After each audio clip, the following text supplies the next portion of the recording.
Суфиян Саури рахимахулла айтқан екен, егер маға Аллах есеп қылусу менен жана атамдын есеп қылусу ортосында ықтиярдуулук берилгенде, мени Аллах Таала есеп қылусун тандайт элем дейт.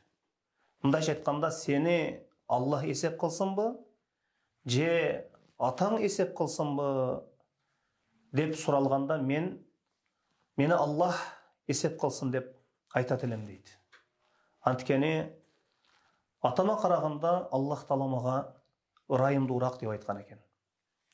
Мына караң, Аллахка болгон ою, күмөнү кандай түз, кандай сонун, кандай бир таза.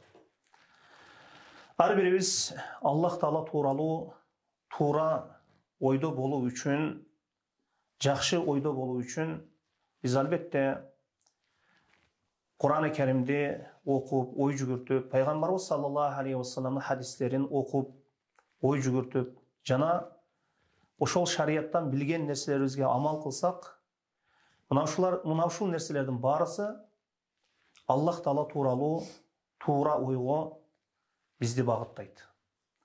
Эми ар бирибиз өзүбүзгө суроо берейличи. Азыр ааламдан өтсөк, Аллах Таала мага кандай мамиле кылат? Аллах мени кечиреби же кечирбейби? Же Аллах мени кечирет деп эле ар ким өзүнүн каалагандай жашай бергени бул албетте туура эмес. Аллах мени кечирет деп эле ар кандай иштерди жасап кете берүүсү бул туура эмес. Аллах кечирүүсү үчүн Аллах буйругандай жашообуз керек жана Аллах кайтарган нерседен кайтуубуз керек.